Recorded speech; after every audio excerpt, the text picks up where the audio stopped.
Hello Booktube!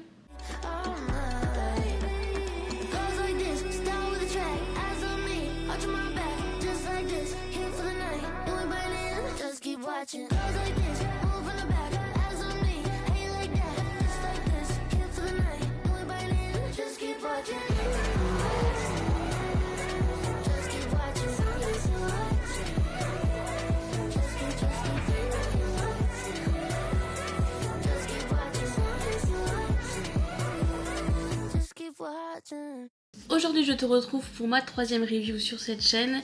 Et quoi de mieux que de vous parler de Jamais 203 de Quentin Jarnot aux éditions Nox.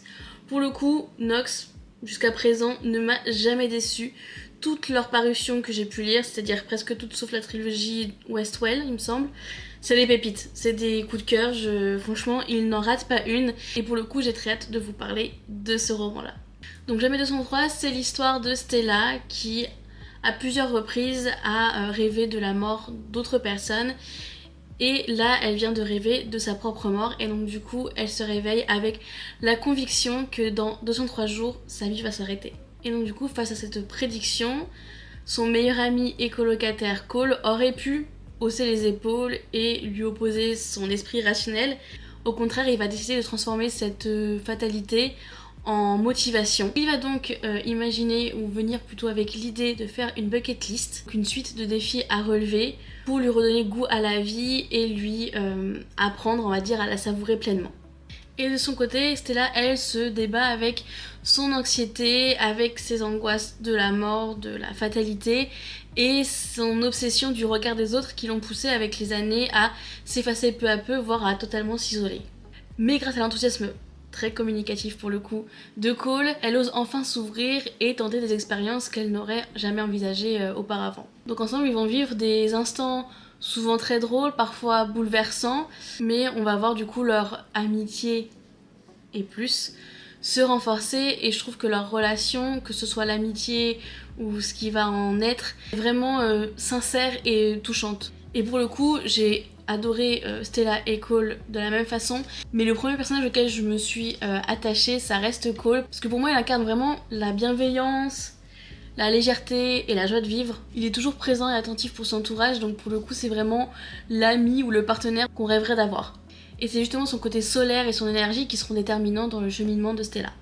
Ce que j'ai bien aimé, c'est que l'histoire elle est vraiment ponctuée de références de notre enfance, en tout cas de ma génération, que ce soit les Winx, Charmed, Smallville, Pokémon.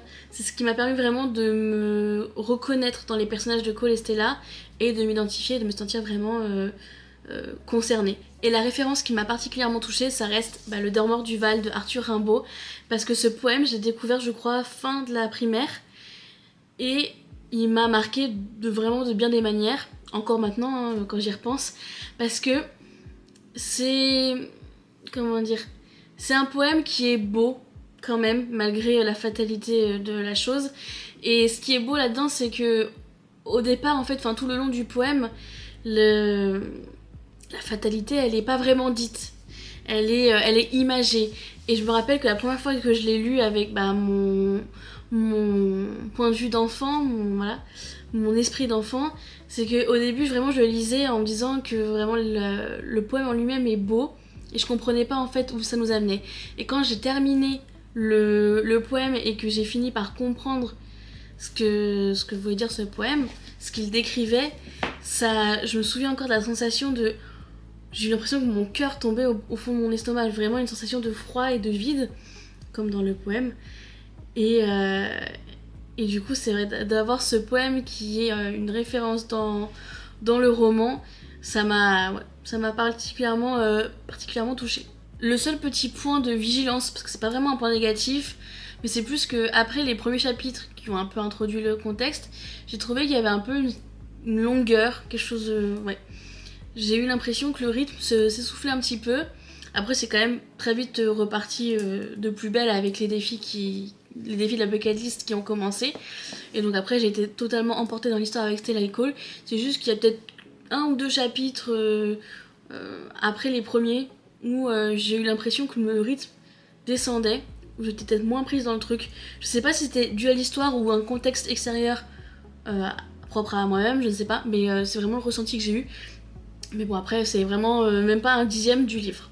On est donc sur une plume qui s'est dosée humour, émotion et profondeur avec justesse. Et la fin, je ne vous spoil pas, pour moi elle était surprenante dans un sens et aussi très poignante, puisque j'ai fini en larmes tout simplement.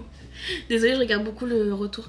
Mais ouais, j'étais vraiment en larmes. D'ailleurs, un test TikTok que j'ai publié, je crois, il y a peut-être 2 mois en arrière, 1 ou 2 mois en arrière. Vraiment, j'ai rarement ressenti cette émotion en lisant un roman. Dans la vraie vie, évidemment, j'ai ressenti une tristesse comme ça quand j'ai perdu des proches. Mais là, c'était la première fois que je refermais un livre et où vraiment, je ne pouvais pas m'arrêter de pleurer. J'avais l'impression d'avoir perdu quelqu'un. Preuve quand même que les émotions sont quand même bien retranscrites dans ce roman-là. Et donc, Jamais de 3, ce sera un roman qui, je pense, vous fera pleurer, de rire ou de tristesse. Ça, je ne sais pas, ça sera à vous de jauger.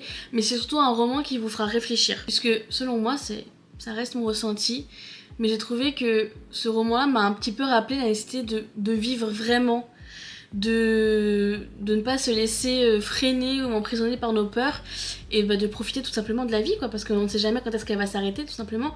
Elle peut s'arrêter très jeune, tout comme très vieux, mais on ne sait jamais quand, ni comment la mort nous emportera, donc ça m'a vraiment fait un petit électrochoc. Ça n'a pas non plus changé ma vie, mais ça m'a donné quand même matière à réflexion sur plein de choses qui me retiennent dans la vie. Donc pour moi, c'est une histoire vraiment vibrante, tendre et quelque peu inoubliable, qui est portée par des personnages qui m'ont quand même fortement marqué.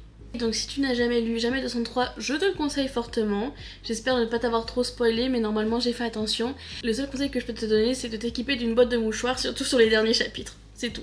Et si tu as déjà eu Jamais 203 de Quentin Jarnot, n'hésite pas à me dire en commentaire ce que tu en as pensé. Peut-être que tu as eu les mêmes impressions que moi, ou peut-être que tu as eu une perception totalement différente, et ce sera avec plaisir que l'on pourra échanger à ce sujet. Si tu as aimé cette vidéo, n'hésite pas à t'abonner et à la liker, et sur ce je te dis à la semaine prochaine.